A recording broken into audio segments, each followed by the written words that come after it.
sir. Good evening. Sir, we'll just ask about the details of the meeting you had with President Park regarding the renewed military cooperation. Raf, it is time to key. The MOU covers the following areas: exchange of defense-related experience and information, exchange of visits by military personnel and experts, military education and training, R&D, research and development, defense industry, mostly sa kanila, logistics, maintenance, military technology cooperation, humanitarian assistance and international peacekeeping activities, sports, cultural activities, medicine, health services, and other areas jointly decided by the participants. Yun ang coverage ng pinirmahan na MOU today. Sir, yung procurement po ng military hardware equipment, kailan may oras, panahon po ba kung kailan ma-deliver, especially yung FA-50? Meron tayong tinatapos both in their laws and our laws. Yung sa procurement, medyo napakahaba ng mga details. Pero bottom line, both sides agreed to try and expedite our purchase and the delivery of these planes. Sir, mga magkano po yun? No, I don't have that figure right now with me. Pakicheck, Raf. But there's quite a huge amount in pesos. No? Don't forget that we have, parang the last fighter we had was the F-5. And if I'm not mistaken, ang nag-donate sa atin nun, Korea. The last time it flew was 2005. Okay. So, ang meron tayo ngayon, fixed wing, pero propeller, turboprop. Yung expertise mo to fly jets, unti-unti nawawala. So, the purpose of this lead-in fighter is to maintain our ability to fly jets, or at least for the Air Force to fly jets, especially that type of rule.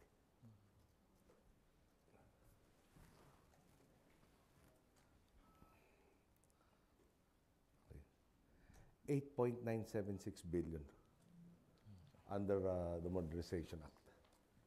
May bidding na yan, sir? Tapos na ba yung Bidding paano ang proseso? We'll handle this G2G procurement. Parang there were several models that were looked at by the Air Force. And after all of the negotiations, parang this is their preference. Yung itong Korean leading fighter. Pesos? Pesos? 8.7 Pesos. billion pesos. All, Dollars, hindi ko entertain yan. so all the equipment will be brand new, second hand? Ay, brand new. Brand new lahat. New to. I think the number is 12, di ba? Squadron of 12. 12. FA-50s lahat yun. Ano ba yung actual, naalala ko yung 50. FA o FT? Kasi may trainer. FA-50. 12 FA-50s. Sorry, kung tinitingnan ko, I just want to be precise. Sir, sa counterpart sa Pilipinas, anong tulong ng AFP may bibigay sa Korean military? Medyo mas active tayo, well, di ba, meron tayong mga insurgencies. Jungle warfare, I think, would be one of our expertise. The details will still be worked out, no? Yung exactly what they expect from us, what we expect from them. Tinanong ko lang na, siyempre sa kanila naman, di ba? They have to deal with their next door neighbor na ibang-iba yung system from their system. Their system is ours, democratic system. So yung how do you deal with a completely different political setup? No? And that's the experiential role that we're asking from them. And I asked specifically to give us parang, di ba yung important sa atin, yung style, magkaiba eh. Yung baka something lost in the translation, magkaroon ng increase in tensions. So, pag meron silang ginawa, you want to understand, parang you want to identify what they did in precisely the way it was meant to be it was delivered. So, yun ang palitan natin ng information. So, did you have any specific discussion with President Park regarding cooperation dun sa situation nila with North Korea and the Philippines in the Binanggit ko sa kanila, West one of the Philippine first tests that I had, if you remember, no, nagkaroon ng sinking of a South Korean ship. Tapos after that, yung shelling ng island. And at that time, para bang, the media was saying na parang close, no, parang the eruption of hostilities. So, nirelate ko na sa kanya na one of my first tests, dahil we have about 50,000 Filipinos here, at that time, we had one C-130 and one ship. Yung ship would take something like 10 days. and load 1,000 people. You see 130 naman can only accommodate 100 people per flight. And 4-hour flight, 4-hour back. At saka yung mga 1 hour siguro na loading. So parang napakahirap kung evacuate natin lahat ng 50,000. Nirelate ko rin sa kanya yung nirecall muna yung ambassador nila for consultations. So, ang response naman niya, sabi, parang yung foreign affairs nila should be able to, pagbalik kasi ng ambassador nila after the consultations, ang sabi sa atin hindi mo, yung dinownplay yung fears na baka magkaroon ng hostilities dahil may disparity ng military might between the North and the South. Not overwhelming is the South. So, ang problema, bago nasabi sa atin yun, parang tumakbo ilang linggo. Yung pagbalik sa Pilipinas, nag-report ka agad na there's basically nothing to fear. So, yun ang isang na-discuss namin na specific. So, sa reply niya, yung foreign affairs should be more, should be readily informed allies of the situation, especially with regards to the North. Sa West Philippine Sea, sir, yung conflicting territory. Pasalamat tayo. Kasi they supported yung settlement following or consistent with international law. Tapos yung point of stability, I think we got all of that support naman during the AES summit. And we thank them that, there is that, pwede naman quiet na lang, pero nag-express sila na nasa interest nila, being a very large trading country, yung promotion of stability and the easing of tensions in these disputed waters. Sir, sir, how would you describe the meeting with President Park? Kasi we understand si President Park has been criticized for being a daughter of a dictator and you, son of a freedom fighter. All the parallel lives nung panahon na naging presidente yung tatay niya, panahon din ni Marcos. May substantial difference, I think. No? President Park Chung-hee was credited with transforming Korea. All of his, if I remember, yung 5-year plan sila. From the ruin of the Korean War in the 50s to become the economic juggernaut now. During the campaigns, I understand she apologized for the excesses during that regime. To be honest with you, parang we really hit it off, at least from my end. Napaka-warm na tao, parang matagal ko ng kaibigan. Pero sa totoo lang, second meeting namin itong pagdalo sa Korea, yung first was during yung ating ASEAN and Korean interaction. Daman-daman natin yung kagustuhan nilang pagtulong sa ating bansa. They actually, I was told tonight that they donated first yung sa Zamboanga. Tapos tonight, I was informed, tinulungan na rin tayo dito dahil sa earthquake. No? At couple of hundred, Albert is here.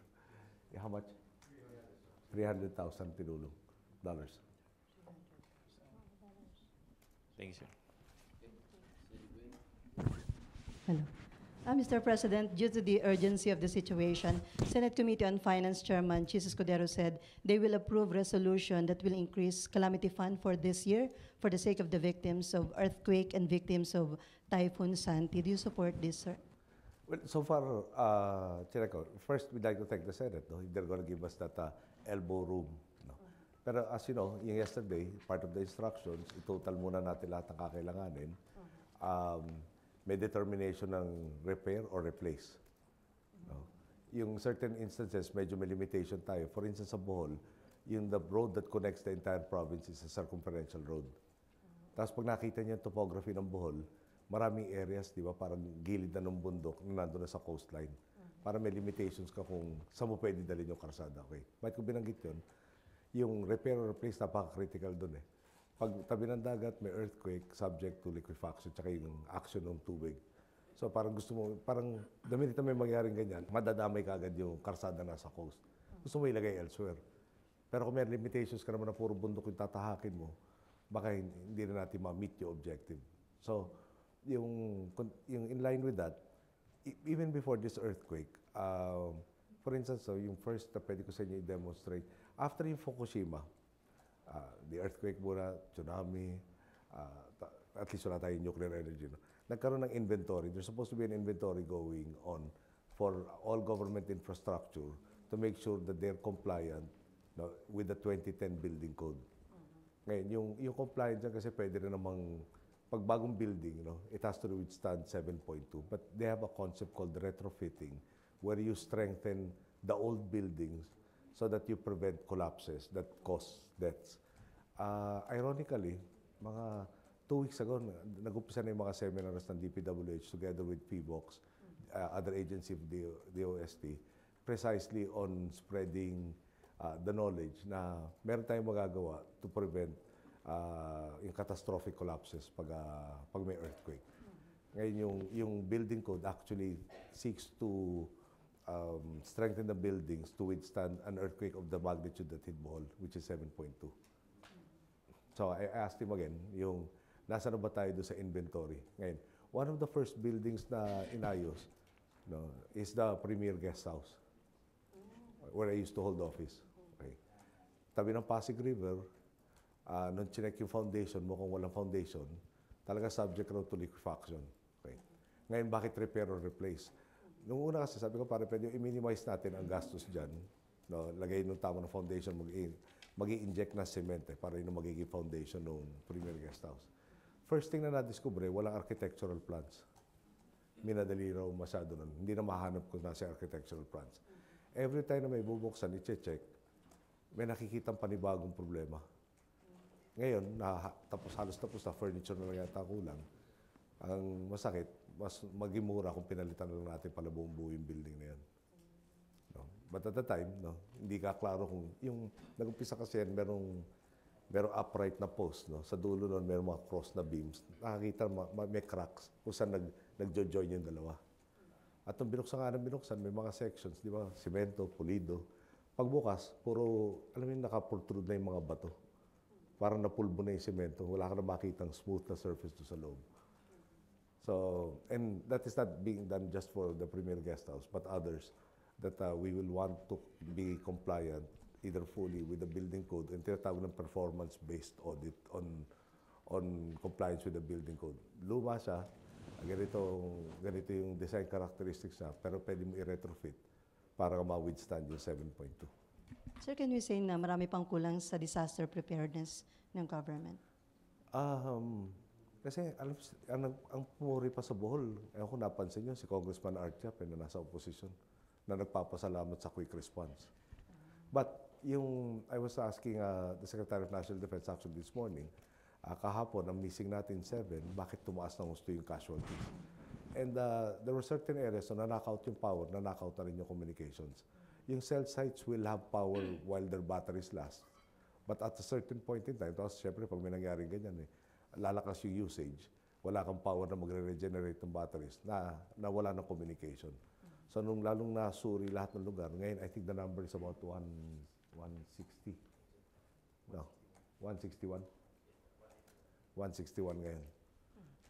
At sabi ko, kapon 7 lang, nasa 99 tayo. Bakit naging 150? And again, yun ang answer. So, after Pablo, doon talaga nagkahirapan, na-isolate, talaga na-block lahat ng passages, pati yung dadaungan, medyo pahirapan. Yung choppers hindi makalipad dahil sa low ceiling clouds. Yung communications ang pinatanong ko, binibuild up at tina-improve yung radios used by the CAFGO. Everywhere meron meron yung CAFGO na radyo, can be powered by batteries. Meron ka na mga people competent in using it. They will augment the regular means of communication just in case magkaroon tayo ng failure cell sites, cell phones. So meron radios. And tinatanong ka, nasa na ba status natin after Pablo na pwede na magamit nga ito?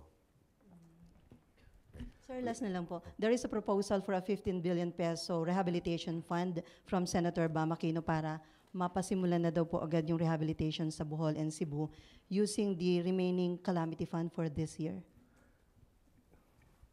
Sure, wala yung telepono ko. So, we have about, sorry, medyo hula to. It's actually my phone. Pero something like 1.37 billion, I think, remaining in the calamity fund. Roughly, ganun tanda ko, mga 1.37. Now, ulitin ko lang, wala pa tayong totals from DPWH and other agencies, and the LGU siguro, who will tell us the extent of the damage. I expect to have that by the time I get home tomorrow. At least, parang, this is the start, this is what's needed. For instance, katulad sa Cebu, may sinabing expansion joint of one of the major bridges that connects Mactan. Okay raw yun. No? Of course, nag-expand, pero yun talagang purpose ng expansion joint to allow the expansion. Possible pareho. Walang binanggit kahapon na kailangan yung parang i-shutdown yun at may repair na gagawin. Ang pinagtuturo yung mga karsada karamihan sa Bohol, bridges in Bohol.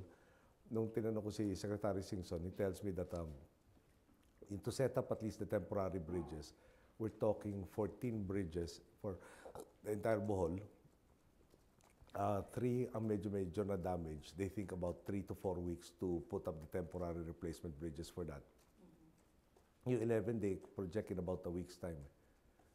Well, parang minor. Yung mga approach lang raw kailangan mo ayusin. Yung dulo ng tulay, yung parang rampong ganito, yun ang mga kailangan na ayusin. Yung mga yun, 11 of the 14, 1 week. The rest, about 3 weeks. Yung 3 bridges that were heavily damaged. Tinanong ko funding, sagot niya sa akin, they still have the quick reaction fund sila to be able to accomplish that. Afterwards, may assessment ka. Do we put that back there? Do we replace it somewhere else? Doon lalabas yung total, so ano kakailanganin. Pero ulitin ko lang, hindi naman sa pinsa ko si Bam, no? But if they are giving us that elbow room to be able to work with, thank you, sign of support for this. At this present time, I don't have the data that says we need that amount right now. Sir, follow up lang, Mr. President. May mga lumalapit kasi sa mga provincial stations namin na yung mga mamayan parang kailangan nila for now yung immediate na pagkain sa kainumin kasi parang medyo nahihirapan yata yung delivery ng mga immediate na pangailangan ng mga nandun pa na mga hindi pa naabot na mamayan. Yung kahapon pala, dinetail kasi ni Secretary Dinky Soliman, yung availability, no, and paano itatransport. So there was coordination. For instance, yung C-130, there's at least one C-130 in Cebu. There are 2 Coast Guard vessels earmarked to deliver pati tents. One, I think, is already in Cebu. The other one, yesterday, was coming from Manila. Yung repacking of all of the supplies will happen in Cebu dahil malapit-lapit na. Tsaka closer yung turnaround. No? Now, yung today, they reached the epicenter in Carmen, Luon, Maribojoc, and Ariqueta. They delivered 3,000 food packs and water bottles. Secretaries Rojas, Soliman, and Lacerda will visit again tomorrow to ensure that all areas have food and water. Okay.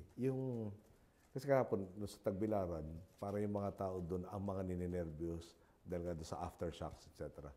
Ayaw mo na lang bumalik, lalo na kung mga bahay nila malapit-lapit sa coastline. Dahil yung idea nga ng, di ba yung, pag sinabi mo liquefaction, no? Ako initially, para impression ko, gano'n. Masyadong nawala na yung support ng ilalim ng lupa, guguho ka na lang. Tapos pinaliwanag ni Director Solidum ng PHIVOLCS na isatin daw in this particular instance, sa Baguio baka raw yung pwede sa Amerika yung sinkhole na bigla na lulubog lahat. Dito raw gradual. Gradual parang nangyari sa Dagupan noong 1990 na nabuwaba lahat ng mga building dahil nagsettle yung lupa. Pero walang biglaan. Manonotice mo raw kagad yun, hindi yung biglaan na lang guguho at wala kang pag-asa maisalba sarili mo. So, if you remember yesterday, I was very particular about the language being used, no, by government entities dahil lalo nakaka-induce ng feeling of anxiety as opposed to nagpapakalma. Pasensya na doon sa DTI na director, nung sinabi niya critical, na yung supply nila is actually more than what they normally have. No? Yung si Director Solidum also, parang naalala niya na pag binanggit mong 800 plus aftershocks, no? Naghihintay yung mga tao ng meron bang mas malaki as opposed to talagang natural phenomenon yun. No? Yung sabi niya, nga, no? 844 yung binanggit ko, pero mararamdaman ng tao 14. At yung nararamdaman kasi parang malayo. Parang yung explanation niya, yung energy raw halos na-dissipate na dito sa 7.2. So, samantaling na, Mr. President, siguro warning from your end siguro sa mga maaring mag-take advantage ng sitwasyon una sa sektor ng mga negosyante na maaring manamantala. At the same time, mag-election sa barangay level. So, baka yung mga may Sana hindi naman gawing political campaigning mechanism. No? Yung sa Bohol in particular kapon, ayaw lang magbukas sa mga tindahan dahil gusto na maniguradong sound yung structures. So, by the time I left Bohol, parating na yung Philippine Institute of Civil Engineers. They were sending 12 of their members to help the various municipal engineers, the city engineer, the DPWH civil engineers or structural engineers to determine na safe na lahat itong yung mga establishments, lalo yung retail, before they open up to the public. We touch base with the LGU, specifically with Governor Chato, to talk to the mayors, to help convince our businessmen to resume operations and to coordinate yung parang prioritization. Sino may nakakitang crack sa kanilang establishment, yun ang mapacheck agad. Tapos yung others naman na pag okay na, dapat magbukas na sana. Tapos may warning rin yesterday, parang na-notice sa DTI na nagtataas ang presyo ng tubig. Pinalala, nakasama na sa basic commodities yung tubig. At which point, pag may calamity, dineclare na calamity, frozen ang prices. Pag nagtaas ka, may penalties yun. Thank you, sir. Sir, after Cebu at Bohol, hindi naman po sa pagiging alarmist, pero may mga tatanong din kung gaano ba kahanda ang Metro Manila, especially we have the West Valley Fault na sinasabi pong hinug na raw at anytime pwede mag-move. Ano po yung ating paghahanda sa Metro Manila? Yung una ko sinabi sa inyo, DPWH, pangunguna ng Secretary Singson, together with DOST, especially VBOX, has been conducting training and seminars and audits to increase yung resiliency in the face of earthquakes. Pero the building code calls for an earthquake, parang resistance to an earthquake at the level of 7.2. And kung more than that, siyempre, di ba, parang ibang usapan yan, it will entail massive cost. So you will have to explain to everybody.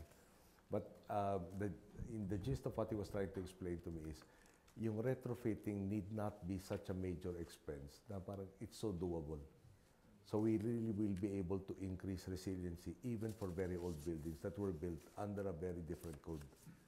Okay, ngayon, alam mo pag may earthquake, pati na sa ibang bansa, di ba parang, sorry na, pero nag-aral ako sa movement of the plates, grade school, medyo matagal-tagal na.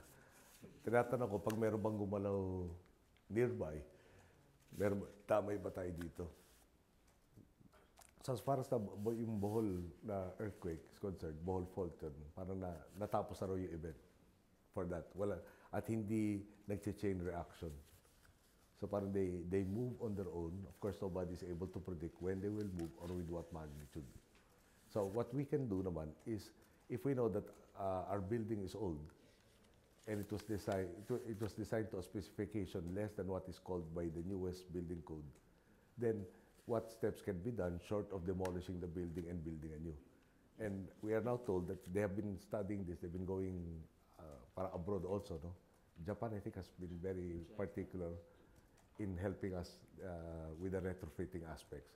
So, ganito yung capacity niya, dadagdagan mo yung capacity niya. And he was emphasizing yesterday, yung catastrophic collapse will be prevented. No?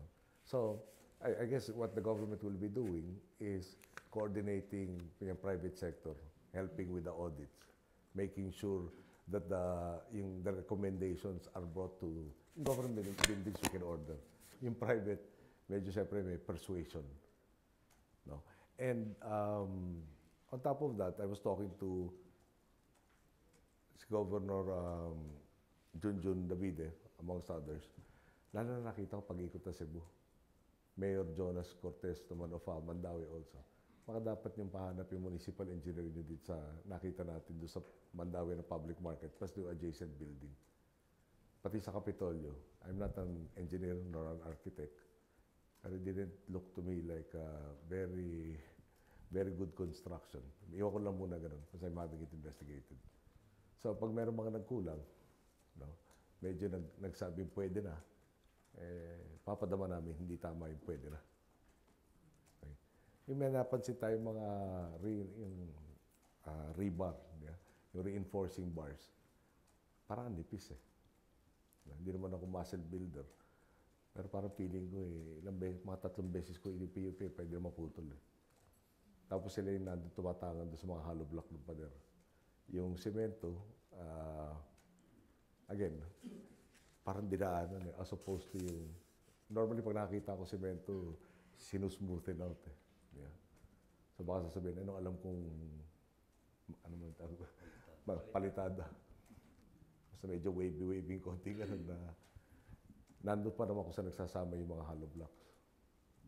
Tapos siguro pati na sa isimbahan na pinuntahan natin, limestone yata yung material na ginamit ito sa blocks. Pag natatamaan ng tubig yun, nagiging porous. At medyo lumang-luma na nga talaga yung gusali. Meron pa kami nakita kahapon kasi na isa. Meron buong, yung parang clam, kabibi, na maliit. Nandun sa loob ng block, buong buo siya. Tapos nakabuka. So, siyempre yung portion na yun, halo rin yun. So, again, at the end of the day, we're very conscious that we're in the ring of fire. We're visited by so many calamities. Yung the DPWH as a lead and DOST in cooperation have really been mapping out a program on how to make all our structures more earthquake resilient na hindi wishful thinking lang, yung parang doable as opposed to aspirational. And the briefing I got was a few weeks ago they already started with this campaign or really disseminating the information down to various end users.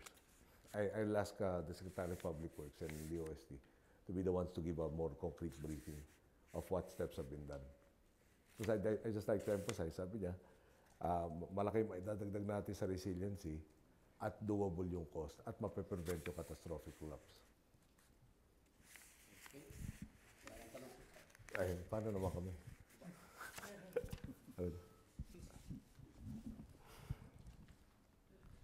Sorry. Nagkamali yung briefer ko. Hindi pala 8.976. Dagdagan nyo ng 10B.